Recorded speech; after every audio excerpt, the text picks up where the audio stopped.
प्रभू येशू ख्रिस्ताच्या सामर्थी नावाने तुम्हा सर्वांना शालोम।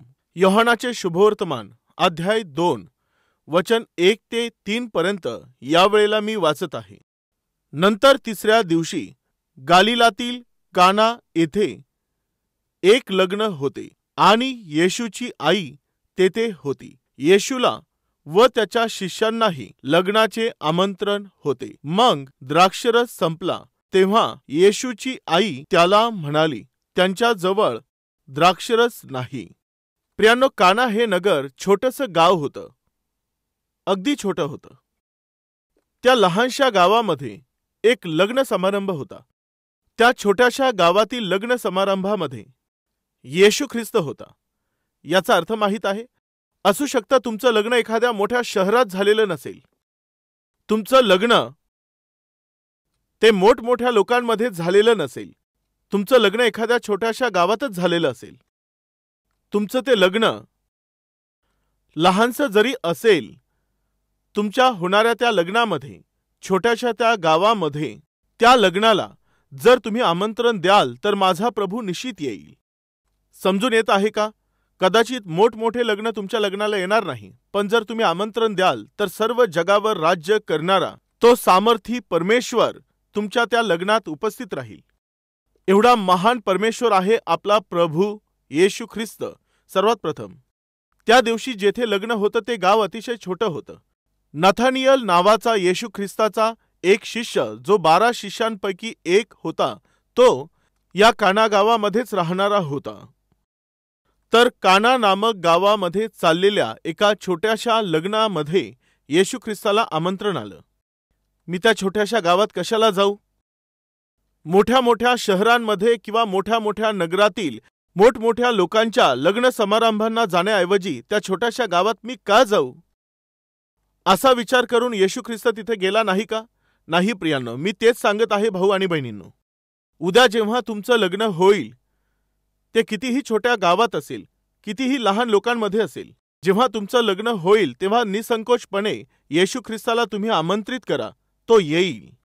का माहित आहे? कारण तो तुमच्यावर जीवापाड प्रेम करतो। पण त्या लग्नात काय पाहिजे? परमेश्वराची इच्छा झाली पाहिजे, देव असला पाहिजे। स्वतःच्या इच्छेप्रमाणे लग्न करू नये। याचा अर्थ काय आहे? विश्वासणाऱ्यांनी विश्वासणाऱ्यांशीच लग्न केलं पाहिजे। कृपया ही गोष्ट तुम्ही ऐका। तुम्ही विश्वासणारे आहात का? तर मग विश्वासणाऱ्यांसोबतच लग्न करा।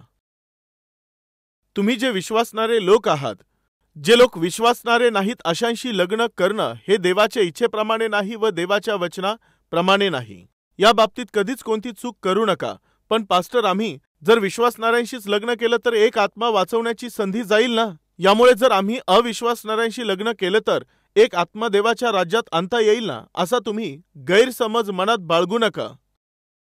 लग्न करून एखाद्याला विश्वासात आणा ही जबाबदारी परमेश्वराने कधीही कुठे दिलेली नाही। नाहीतर असं म्हणतील, पास्टर साहेब, एकीशी लग्न केलं तर एकीलाच तारणात आणू शकेल? काय सांगता येतं? ज्याच्यात असे विचार आहेत त्याच्यात दुसरेही विचार येतील। जर 4 लग्नांचा विचार आला तर? हो, त्यामुळे असे चुकीचे विचार येऊ देऊ नका। जे लग्न आहे ते वचनाला धरून असलं पाहिजे, परमेश्वराच्या इच्छेला धरूनच असलं पाहिजे। ते तुमच्या ज्ञान व बुद्धीप्रमाणे नाही पाहिजे, हे लक्षात ठेवा। विश्वासणाऱ्यांनी विश्वासणाऱ्यांशीच लग्न केलं पाहिजे। बायबल सांगतं, अविश्वासणाऱ्यांशी लग्न करून तुम्ही विजोड होऊ नका। शल्मोनाने आपलं राज्य गमावलं याचं प्रमुख कारण काय तुम्हाला माहीत आहे? त्याने अविश्वासणाऱ्यांशी लग्न केलं। ज्या विश्वासात नव्हत्या अशा स्त्रियांशी लग्न केलं व त्यामुळे अखेरीस जाऊन त्याने परमेश्वरालाच सोडून देऊन ज्यांच्याशी लग्न केलं त्यांच्या विश्वासाचा स्वीकार करून त्यांच्या पद्धतीप्रमाणे चालू लागला। किती वाईट गोष्ट आहे। यामुळे भाऊ आणि बहिणींनो, विश्वासणाऱ्यांनी विश्वासणाऱ्यांशी लग्न करणं हे वचनाप्रमाणे आहे। कानामध्ये जे विश्वासणाऱ्यांच्या घरातील लग्न होतं तिथे येशू ख्रिस्त गेला। त्या विवाहामध्ये येशू होता, परंतु त्या विवाहामध्ये एक समस्या आली। येशू होता तरीही समस्या आली। आज आपल्यामध्ये कोणी आहेत का? पास्टर साहेब, माझ्या वैवाहिक जीवनामध्ये विवाहामध्ये समस्या आलेली आहे. माझ्या लग्नामध्ये समस्या आली. मी माझं लग्न वचनाप्रमाणेच केलं, तरीही माझ्या लग्नामध्ये समस्या आली. त्या समस्येमुळे मी अतिशय चिंतेमध्ये आहे. माझे आई वडील अतिशय दुःखात आहेत. काय करावं काहीच समजत नाही. काय अशा परिस्थितीतून आपल्यात कोणी चालले आहेत का? कृपया लक्ष द्या. त्या दिवशी काना नामक एका छोट्याशा गावामध्ये सुरू असलेल्या एका लग्नामध्ये येशू होता, तरी देखील त्या लग्नामध्ये एक मोठी समस्या आली. कोणती होती समस्या? तर कमतरता आली. तेथे काय कमी झालं सांगायचं तर द्राक्षरस संपून गेला. कमतरता आली. आज तुमच्या विवाह बंधनात काही कमी आहे का? तुमच्या लग्नात काही कमी आहे का? एकदा विचार करा. कोणती आहे ती कमी? जी ही कमतरता आहे त्याला माझा देव दूर करू शकेल, ही गोष्ट तुम्ही कधीही विसरू नका. त्या लग्नामध्ये एक कमी आलेली होती. साधारणपणे लग्नात जर काही कमी पडलं तर ती गोष्ट कोणाला न समजलेलं चांगलं असतं. प्रिय बहिणींनो, तुमच्या विवाह बंधनात काहीही समस्या असेल तर कोणाला सांगू नका. प्रिय भावांनो, तुमच्या विवाहाच्या नात्यामध्ये काही समस्या असेल तर कोणाला सांगत बसू नका. काही मूर्ख लोक त्यांच्या वैवाहिक नात्यामध्ये एखादी समस्या आली तर, पतीकडून समस्या असेल, पत्नीकडून असेल, काहीही असेल, लगेच यांना त्यांना फोन करणार. पहा ना, माझा पती कसा वागत आहे, तो काय करत आहे, कशा पद्धतीने पैसे खर्च करतो. मला तुम्हाला काय सांगायचं आहे की साहजिकपणे स्त्रियांचा स्वभाव कसा असतो की पतीबद्दल निंदा करणं, पतीबद्दल वाईट बोलणं. असं पती चांगले असतात असं माझं म्हणणं नाही. पती कदाचित वाईट असेल, पण तो तुमचा पती आहे ना. आणि तसंच जे पती आहेत त्यांना देखील पत्नी आहेत ना. त्यांच्या ज्या पत्नी आहेत त्या सगळ्या चांगल्या असतात का? नाही ना. अहो, आमचा पती आम्हाला मारतो आणि मग आम्ही त्यांचा तो मार सहन होत नाही, यामुळे सर्व गावाला सांगत असतो. त्यांची पद्धत वेगळी आहे, आमची पद्धत वेगळी आहे. कृपया पद्धती काही असो, एक गोष्ट सत्य आहे. तुमच्या पतीबद्दल किंवा तुमच्या पत्नीबद्दल जेव्हा तुम्ही वाईट बोलता तेव्हा तुम्ही स्वतःच्याच हातांनी ज्या फांदीवर बसले ती फांदी कट करत असता व कुटुंबाचा नाश करता. आता तुम्ही प्रार्थना केल्यानंतर देव तुमच्या पत्नीला किंवा पतीला बदलून टाकणार, परंतु तुम्ही तुमच्या पत्नीविषयी, पतीविषयी जे वाईट पेरलेलं आहे ते लोकांच्या मनामध्ये तसंच राहणार ना. आता उद्याच्या दिवशी एखाद्या फंक्शनमध्ये, एखाद्या कार्यक्रमाला तुम्ही गेले, तेव्हा तुम्ही व पती मिळून जाताल, तेव्हा ते बोलतील, पहा तिचा पती किती दुष्ट आहे माहिती आहे, किती धोकेबाज आहे. 3-3 आहेत, 3-3. तो आता सुधारला आहे, तो चांगला झाला आहे, तारण झालेला आहे. पण हे आता कोणाला माहिती असणार? ते तर त्याच नजरेने पाहणार ना. तुमच्या पतीला जर तुम्ही घरात किंमत देत नाही तर बाहेरचे कुठून देणार आहेत? एकदा विचार करा. यामुळे जर तुमच्या कुटुंबात काही समस्या आल्या तर, तुमच्या घरामध्ये जर काही समस्या आहेत तर तुम्ही त्या घरामध्ये राहूनच परमेश्वराला सांगा. माझा परमेश्वर त्या समस्येचं उत्तर निश्चित तुम्हाला देईल. पण असं न करता घरामधील समस्या जर तुम्ही बाहेरील लोकांना जाऊन सांगाल तर त्यामुळे तुमच्याच कुटुंबाची थट्टा उडवण्यात येईल. पुन्हा सांगत आहे, समाज किंवा सोसायटी तुमच्या पतीला सन्मान देणार नाही तर मग तुमच्या कुटुंबाला आदर राहणार नाही. भावांनो, ऐकत आहात का? घराचे प्रमुख म्हणून, घरातील पती म्हणून जर तुम्ही मान न राखता जीवन जगत आहात तर तुमच्या पत्नीला मान राहणार नाही, मुलांना सन्मान राहणार नाही. यामुळे सन्मानाने भरलेलं असं जीवन तुम्ही जगा, इज्जतीचं जीवन तुम्ही जगा. दारुडे, व्यभिचारी बनून, अधर्मी व्यक्ती बनून व्यसनांमध्ये जीवन जगत असाल, पत्नीला मारहाण करून साधं मुलांना अन्न देखील खाऊ घालत नसाल आणि तुम्ही स्वतः बाहेर चांगलं खाऊन पिऊन नंतर घरी येऊन गोंधळ घालत असाल तर मग काय होईल? ऐका, समाजात तुम्ही मान राखला नाही तर तुमच्या पत्नीला व मुलांना देखील मान राहणार नाही.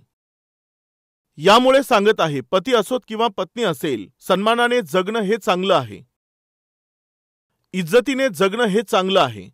त्या कुटुंबामध्ये एक समस्या आली. जेव्हा समस्या आली, साधारणतः जर एखाद्या लग्नात समस्या आली तर सर्वांना समजून येत असतं. लग्नात झालेल्या कमतरतेबद्दल सर्वांना समजतं. तेव्हा त्या कमीमुळे कुटुंबाचा मान निघून जात असतो, त्यांचं नाव खराब होऊन जातं. त्या कुटुंबामध्ये त्या दिवशी समस्या आल्यावर ती समस्या कोणाला समजू नये. मरियेने काय केलं माहीत आहे? शांतपणे जाऊन ती समस्या कोणाला सांगितली? येशूला सांगितली. येशू, हो काय आहे? द्राक्षरस संपून गेला आहे. कोणाला सांगितलं? येशूला सांगितलं. येशू जवळ शिष्य देखील होते ना, पण त्यांना नाही सांगितलं. तर कोणाला सांगितलं? येशूला सांगितलं. प्रिय भाऊ व बहिणींनो, तुमच्या कुटुंबात समस्या आलेल्या आहेत का? तुमच्या विवाहाच्या नात्यात समस्या आहे का? लग्नामध्ये अडचणी आहेत का? कोणाला सांगितल्याने ती समस्या जाईल? माझा प्रभू येशू ख्रिस्त याला समस्या सांगाल तर ती समस्या दूर होईल. कारण कुटुंब व्यवस्था ही त्याने स्थापन केलेली आहे. विवाहाचं नातं हे त्याने जोडलेलं आहे. विवाहाचा निर्माणकर्ता हा देव आहे. निर्माणकर्त्या त्या परमेश्वराला तुम्ही तुमची वैवाहिक समस्या जर सांगाल तर तो ती समस्या सोडवेल यात काही संशय नाहीये. तुम्हाला आठवत आहे का? निर्गमाच्या पुस्तकामध्ये पाण्याचं रक्तामध्ये परिवर्तन केलं कोणी? मोशेने. ते पाणी रक्तामध्ये बदललं याचं कारण माहीत आहे?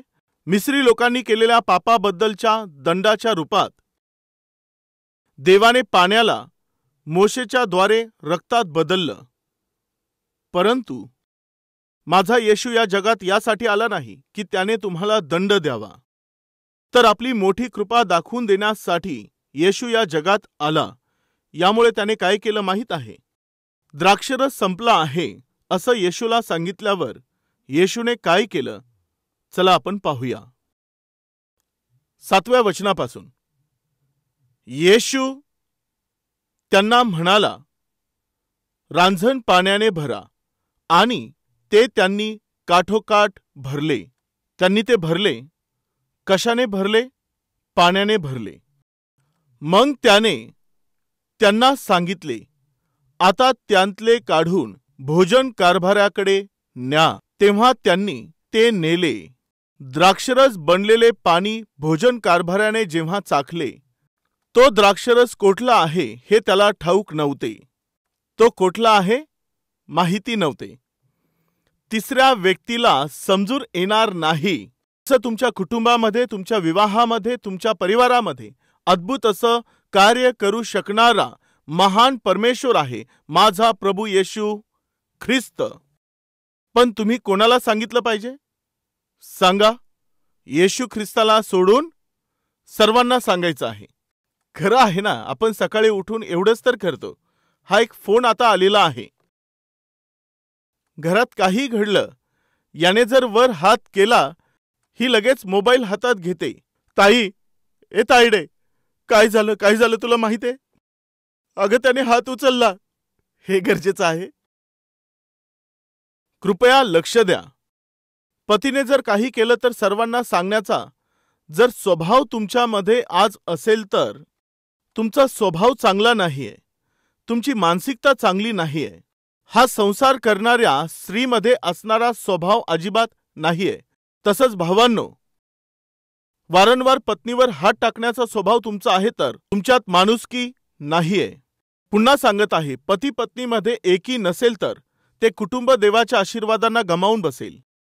माहिती नाही का, हवेने तर फळ खाल्लं, आदामाला देखील दिलं. आदामानेही ते खाल्लं व जेव्हा देव आला त्याने विचारलं, तू कोठे आहेस? तेव्हा आदाम बोलला, आम्ही लपलेलो आहोत.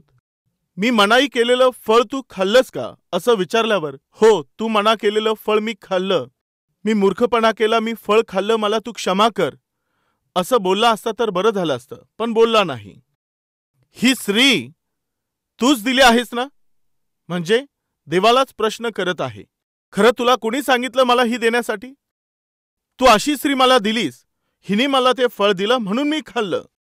त्याने हवेवरती दोष लावला, परंतु जरी समजा हवेने दिलं होतं, याच्या बुद्धीचं काय झालं? हो की नाही? जरी हवेने फळ दिलं होतं, पण देवाने सांगितलं ना फळ खाऊ नको, तिने दिल्यावर याने थांबवलं पाहिजे ना? एक मिनिट थांब, देवाने फळ खायला मना केलं ना, तू का खाल्लंस आणि वरून मला देत आहे? अक्कल नाहीये? हे बोलून अडवलं पाहिजे ना? नाही, हवेने त्याला फळ दिलं, त्याने ते फळ खाल्लं आणि आता दोष कोणावर लावत आहे? हवेला तो दोष लावत आहे. त्याने आपली चूक कबूल केली नाही, पत्नीला तो दोष देत आहे. हवा, तू का फळ खाल्लंस? तू का दिलंस त्याला फळ? मी काय करणार? तो पहा, तो साप. तिने सापाच्या माथी दोष मांडला पण आपली चूक कबूल केली नाही. पुन्हा सांगत आहे, जर तुम्ही एकमेकांवर दोषारोप करत राहाल तर काय होईल माहीत आहे? बाहेर काढून देण्यात येईल. त्या दोघांना देवाने काय केलं माहीत आहे? समृद्धीने भरलेल्या त्या एदेन बागेमधून त्यांना बाहेर काढलं. मग देवाचं सानिध्य त्यांनी गमावलं. देवामधील असणारी समृद्धी त्यांनी गमावली. देवामध्ये असणारा आनंद त्यांनी गमावला. त्यांनी आपल्या शांतीला गमावलं. व त्या एदेन बागेमधून म्हणजे देवाच्या समृद्धीने भरलेल्या बागेमधून त्यांना बाहेर घालविण्यात आलं. हेच होणार आहे भाऊ आणि बहिणींनो. ज्या कुटुंबामध्ये पती पत्नी यांच्यामध्ये एकी नाहीये, सलोखा नाहीये, शांती नाहीये, ऐका, तुमच्या नकळतपणेच तुम्ही देवाचा आनंद गमावून बसाल. देवाची शांती तुम्ही गमावून बसाल. देव देत असलेली समृद्धी देखील गमावून बसणार. यामुळेच तो ख्रिस्त तुमच्या कुटुंबामध्ये असला पाहिजे. तोच तुमच्या कुटुंबात असला पाहिजे व हे सर्व विवाहाच्या सुरुवातीपासूनच असलं पाहिजे. वैयक्तिकरित्या ख्रिस्ताला तारणारा म्हणून स्वीकारल्यानंतर तुमच्या जीवनात ही सुरुवात झाली पाहिजे. तिकडे त्या स्त्रीने ख्रिस्ताला आपल्या जीवनात घेतलं पाहिजे व इकडे पुरुषानेही ख्रिस्ताला आपल्या जीवनात ठेवलं पाहिजे. ख्रिस्ताला प्राप्त केलेल्या या दोघांनी पवित्र बंधनामध्ये एकत्रित येऊन ख्रिस्तासह त्या विवाहात प्रवेश करायचा आहे व ख्रिस्ताच्या सानिध्यामध्येच त्या विवाह बंधनात बांधल्या जायचं आहे. हीच देवाची इच्छा आहे. जर आज तुमच्या वैवाहिक नात्यात समस्या आहेत तर तुम्ही ती समस्या आपल्या प्रभूला सांगत चला. पतीकडून समस्या आहे का? पत्नीकडून समस्या आहे का? सासूकडून समस्या आहेत का? किंवा सुनेकडून समस्या आहेत का? मुलांकडून समस्या आहेत का? आर्थिक अडचणी आहेत का? आजाराची समस्या आहे का? समस्या कोणतीही असेल, जर तुमचं कुटुंब अडखळत आहे, जर ते डगमगत असेल तर तुमचं ते कुटुंब कोसळण्याच्या अगोदर तुम्ही ती समस्या प्रभूला सांगितली तर, येशूच्या हातात ती सोपवाल तर येशू ख्रिस्त ती समस्या दूर करेल. त्या दिवशी काना नामक एका छोट्याशा गावात एक समस्या आली. तुम्हाला माहिती आहे प्रियानो, येशू ख्रिस्ताने या भूतलावरती 3.5 वर्ष सेवा केली. या 3.5 वर्षाच्या काळात बरेचसे अद्भुत कार्य केले, बरेचसे अलौकिक कार्य, कितीतरी चमत्कार त्याने केले. त्यापैकी बरेचसे चमत्कार बायबलमध्ये वर्णन करण्यात आलेले नाहीत. येशू ख्रिस्ताने केलेल्या अद्भुत कार्यांबद्दल जर लिहून ठेवण्यात आलं असतं तर या भूतलावर पुस्तकं मावले नसते, असं योहानाच्या शुभवर्तमानात लिहिलेलं आहे. चला पाहूया योहानाचे शुभवर्तमान 21 अध्याय शेवटचं वचन.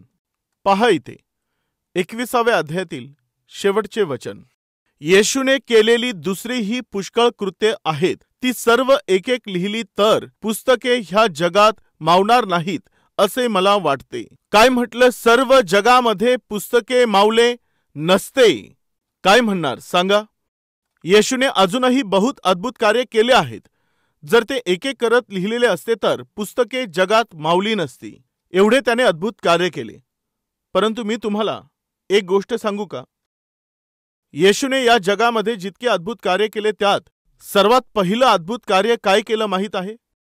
त्याने पहिला चमत्कार कोठे केला माहीत आहे? लग्नामध्ये. कोठे केला? विवाहामध्ये. काना नामक गावातील त्या लग्नामध्ये जी समस्या निर्माण झाली ती दूर करण्यासाठी येशूने सर्वात पहिला चमत्कार केला. म्हणजे अर्थ माहीत आहे? येशू ख्रिस्ताने केलेलं पहिलं अद्भुत कार्य जेव्हा विवाहामध्ये समस्या निर्माण झाली तेव्हा ती कोणाला समजण्याच्या अगोदरच त्याने ती दूर केली. आज माझा परमेश्वर तुमच्या वैवाहिक जीवनात जी समस्या निर्माण झाली आहे ती कोणाला दुसऱ्याला समजू न देता दूर करण्यासाठी तो आशा करत आहे. जर तुम्ही तुमची समस्या आपल्या प्रिय प्रभूला सांगाल तर देव तुमची समस्या दूर करेल. प्रियांनो, देवाने जर तुमच्या कुटुंबामध्ये समस्या आली, मुलांच्या जीवनात समस्या आली, वैवाहिक जीवनामध्ये जर समस्या आली पतीकडून पत्नीकडून समस्या आली तर देवाला जाऊन सांगायचं आहे. तुमच्या वैवाहिक जीवनात आलेल्या समस्येला जर तुम्ही देवाला सांगाल तर प्रभू ती समस्या दूर करेल. सर्व गावाला सांगून दूर होणार नाही. आज आमच्यात अनेक लोकांना हा आजार आहे. घरात काही समस्या आली तर सर्व गावाला सांगणार. हा एक आजार आहे, ही एक विकृतीच आहे. देवा आमची ही मानसिकता दूर कर. देवा आमचा हा आजार दूर कर. आज निश्चित तुम्ही देवाकडे प्रार्थना करा. देवा मला हा एक आजार आहे. आमच्या घरात काहीही झालं, माझ्या पतीसोबत किंवा पत्नीसोबत भांडण झालं तर लोकांना सांगितल्याशिवाय मला राहवत नाही. हा एक माझा आजार आहे. देवाकडे प्रार्थना करून तो आजार तुम्ही दूर करा. सर्व गावामध्ये पसरवणाऱ्या पापमय आजारापासून तुम्ही बाहेर पडा. आपल्या कुटुंबात ज्या समस्या येतात त्या तिसऱ्या लोकांना तुम्ही सांगू नका. माझ्या प्रभूकडे जाऊन तुम्ही सांगा. माझ्या देवाला तुम्ही सांगा. त्या दिवशी काना नावाच्या त्या गावात, त्या लहानशा गावात, लहानशा त्या नगरात, छोट्याशा घरामध्ये, त्या छोट्याशा विवाहामध्ये एक मोठं अद्भुत कार्य माझ्या येशूने केलं. ऐकत आहात का? तुमचं कुटुंब कदाचित छोटंसं असेल, पण जर माझा प्रभू तुमच्या कुटुंबात असेल तर मोठं अद्भुत कार्य तो करेल. माझ्या घरात ते अद्भुत कार्य घडलं पाहिजे असं बोलणारे कुणी आहेत तर प्रार्थना करणार? चला प्रार्थना करू.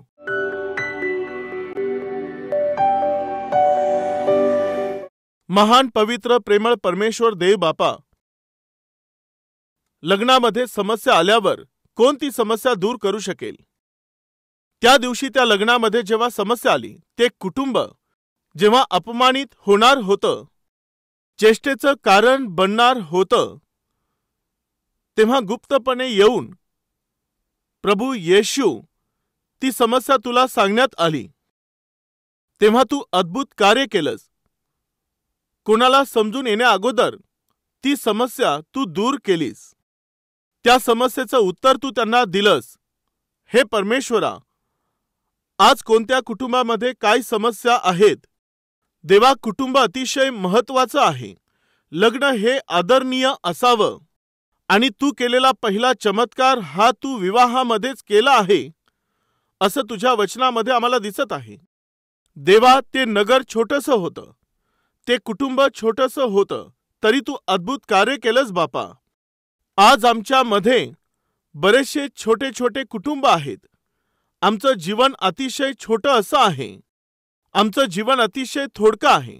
आमचं कुटुंब अतिशय लहान आहे. तरीही आमच्याकडे लक्ष पुरवणारा तू महान देव आहेस बापा. आमच्या जीवनामध्ये महान अद्भुत कार्य करणारा तू सामर्थी परमेश्वर आहे. आम्ही तुझे आभार मानतो. स्तुती आणि गौरव तुला अर्पण करतो बापा. कोणताही भाऊ, कोणतीही बहीण आपल्या लग्नाच्या बाबतीत जर अडचणीमधून जात आहेत, ज्या समस्येतून जात आहेत, ज्या कष्टांमधून जात आहेत, देवा त्यांच्या समस्यांचं समाधान तू दे. देवा त्यांच्यावरती दया करून तू त्यांना उत्तर दे. सर्व आदर, सर्व गौरव व सर्व महिमा आम्ही तुला देतो. देवा, या लहान दासाच्या कुटुंबाला तुझे आशीर्वाद तू दे. तुझ्या इच्छेप्रमाणे जीवन जगून तुझी सेवा करण्याची कृपा तू आम्हाला दे. जे कष्ट आम्ही घेत आहोत त्याचं प्रतिफळ आम्हाला दिसून यावं यासाठी सहाय्य कर. येशूच्या नावाने प्रार्थना मागतो बापा. आमेन.